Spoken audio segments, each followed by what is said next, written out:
First of all, I would like to state for the record that payment has not been discussed with me, and I don't think I should be doing this for free. Is that That's my statement.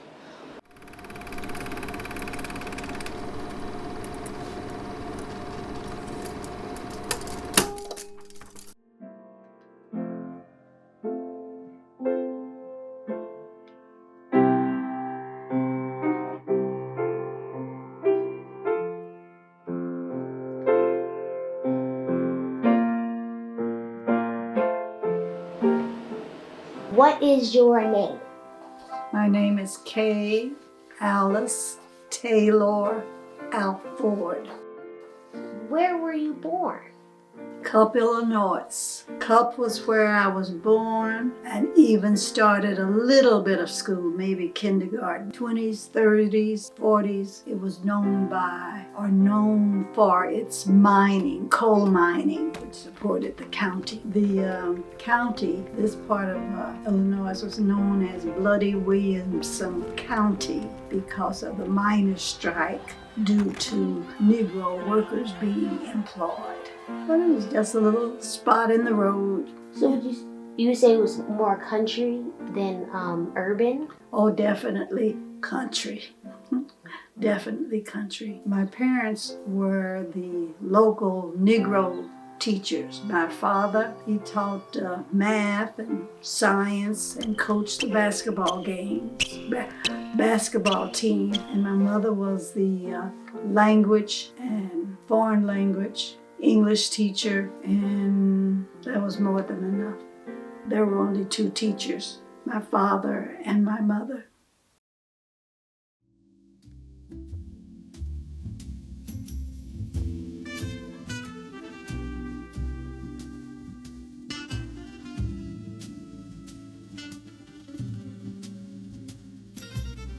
Can you state your name, please? Thomas Alford. Where were you born? In McKeesport, Pennsylvania, say 25 miles from Pittsburgh. From birth to 4, I was living in Clairton, Pennsylvania, which is across the river from McKeesport. When I was 4 and a half, 5, my mother's brother, who was James Matthew Slade, who lived with his wife, Susie Slade, in Flint, Michigan, was visiting his sister. The question came, would one of her children wanted to go to spend the summer in Flint? And I was the only one who responded yes. When it came time for school, instead of going back to Clairton, I stayed in Flint and enrolled in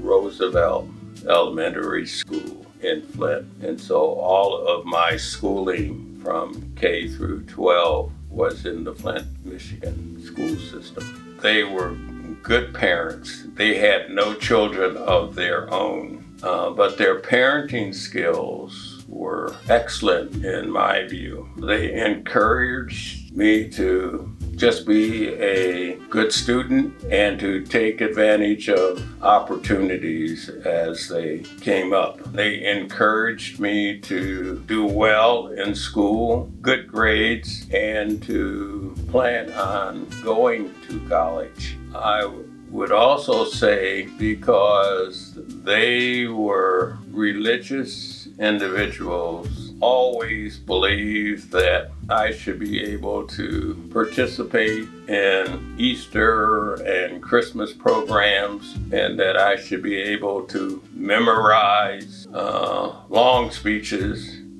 Their religious beliefs also believed that there were opportunities for you to read the Bible and be able to recite back what you had learned or what had been part of the lesson for that particular Sunday. All of those were good opportunities for me to learn how to speak and how to do what was asked.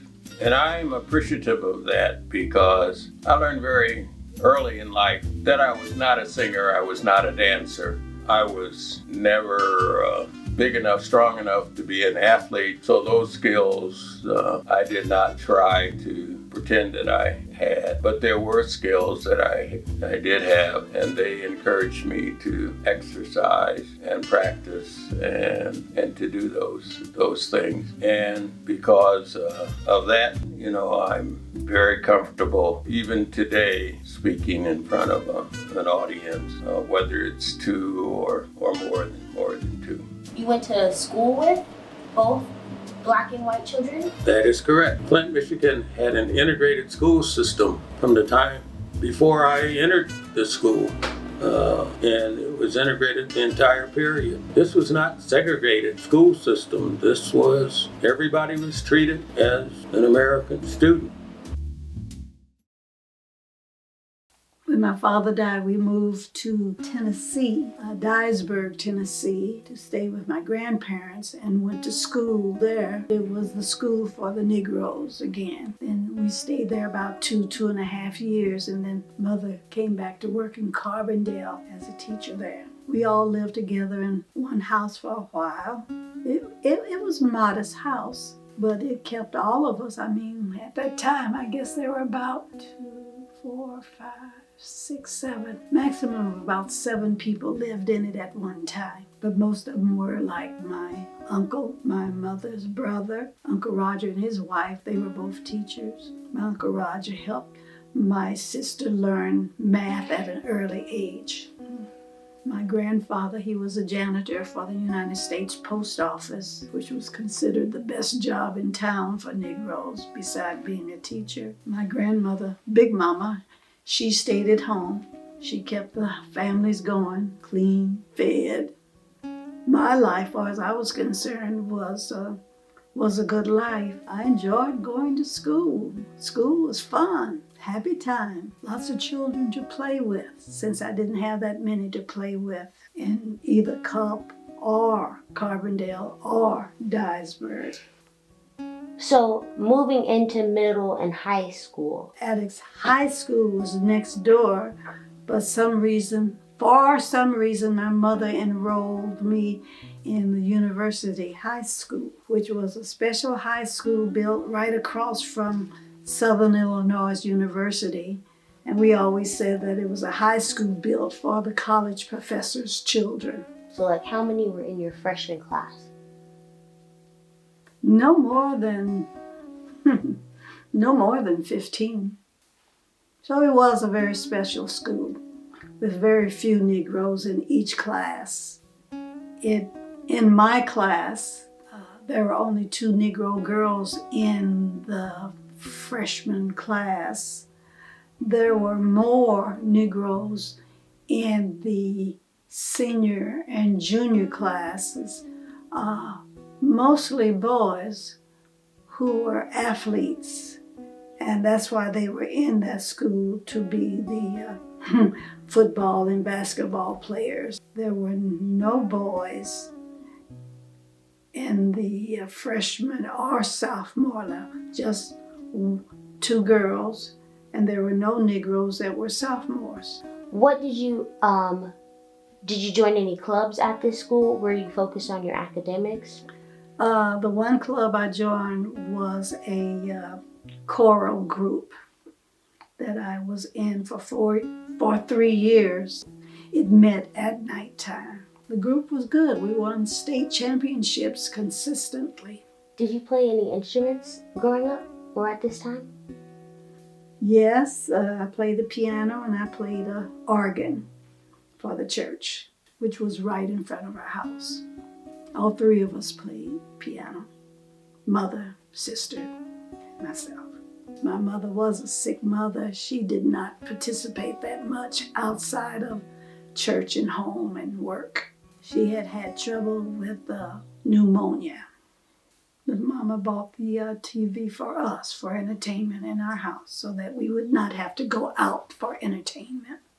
Around 1952, first television set, black and white. Big old monster. Took up a lot of space. What kind of things did you watch on the television? Oh, comedies, 30-minute comedies, cowboys. Friday night was wrestling night for me. Did it bring people together? It was an individual house. We weren't inviting people to come. No. But I remember very well when the first TV came into a neighborhood house on the street, shall we say, and this individual was friendly enough to children that on Friday night for the boxing, because boxing was a big television program, he would invite us over, and in his living room would be a room full of mainly boys watching boxing. We had radios, we had a telephone, but it's not like today in which there are multiple telephones and multiple televisions. And you also should realize that there were probably no more than four to five channels on television, whereas now you got easily 300 to 400 channels on the television. Okay, so let's move on to your teenage years. Say again? Let's move on to your teenage years. Where'd you go to high school?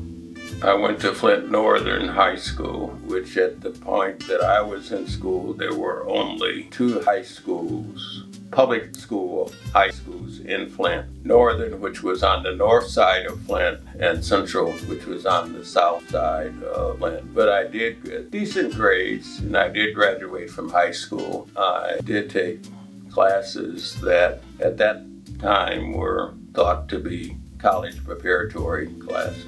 Well, I graduated in June of 1953, and I enrolled in college in Ypsilanti, Michigan, which is where the Eastern Michigan College is located, in September of 1953. Did you join any organizations? Yes, I was in Omega Psi Phi fraternity. I was bossless, or president of my chapter for 2 years. Once again, I have to point out the fact that I was not an athlete, so I don't have varsity sports.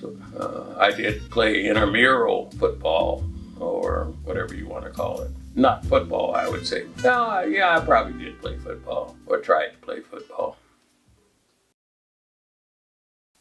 Well, I knew I was going to go to SIU. I lived in Carbondale, and at the end of Carbondale was SIU. But I really did not want to be a classroom teacher. So what I entered into was speech therapy. Old-time name was speech correction. Did you join any organizations while you were in school? I joined one organization, Alpha Kappa Alpha Sorority. I was involved with that because, well, mother was an alumni. She's an AKA, and my sister is an AKA. So I followed the line. The sororities, fraternities provided the few dances that we went to. There was always a house in Carbondale in the Negro area where the boys, there would be one boy who would be an alpha, and so he would declare the house the alpha house. And they consistently had parties on the weekend that you could go to. Everybody knew about it. Weren't too many places to go. I'll put it this way. The people who came from St. Louis, Missouri and East St. Louis, Missouri left Carbondale as soon as possible over the weekends because there was nothing too much to do. And so they'd always flee to the big city of St. Louis and come back Sunday night. But they never stayed long enough to really participate. But there were a group of us who came from the opposite direction of Carbondale, the southern part of Illinois, who were, they were farmers. Their parents were farmers, or they worked in the country. They did something with growing food, farm. They rode horses, played games with live ammunition. My undergrad degree was in natural science and social science, which gave me a broad education background so that I could go in any direction that I decided to go to after that. And I did that purposely because I had not really chosen a profession that I wanted to go into for a livelihood. I did get a teaching certification because Eastern Michigan was a teaching preparation 4-year program. While I was there at Eastern, I also, because at that time every male had to take ROTC, I took the first 2 years and I applied for the second 2 years and was able to pass the requirement to proceed to the second 2 years, which meant that I had 4 years of what was called reserve officer training classes, which allowed me to be a graduate with a possibility to go to officers training course, which I did. Immediately after graduation, I graduated in January with a 4-year degree and an officer's training certificate. And in February, I was in the United States Army Artillery Training School in Fort Sill, Oklahoma, to become a second lieutenant. And by June, I had successfully passed those requirements. And so I was commissioned as a second lieutenant officer in the United States Army. And I say that because I said earlier that I think that I had opportunities that I took seriously, and as a result, that was one of them. You had 2 years of officer training courses in college, but you didn't have to take the second year. But I did and was successful. Education is hard work. Learning is not that difficult for me, but it does require discipline and for you to apply yourself in writing of papers, taking tests, taking notes, and being able to participate in class discussion. Some of it is fun, but I don't think I thought about K through 12 school system and college and university as necessarily being a fun activity. But it is indeed a pathway or a way to achieve other goals.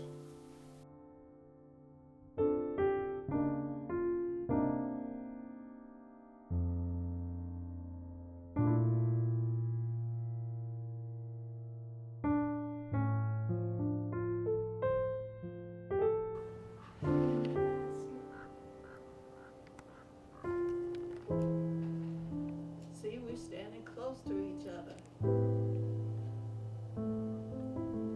Oh, hey,